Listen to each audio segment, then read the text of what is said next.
左边是华为的 Mate 30 Pro， 右边是 vivo 的 Nex 3，两款都是瀑布屏，大家可以来看一下，你更喜欢哪一款？其实都差不多了，因为现在瀑布屏只有这两款，而且效果很好，也很震撼，屏占比都非常高，基本上都要突破100%了，都是 OLED， 都是三星的屏幕。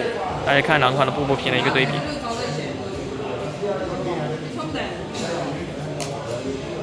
对吧？哇，真的，哇，这种现在我感觉以后啊，基本上都是瀑布屏的时代了。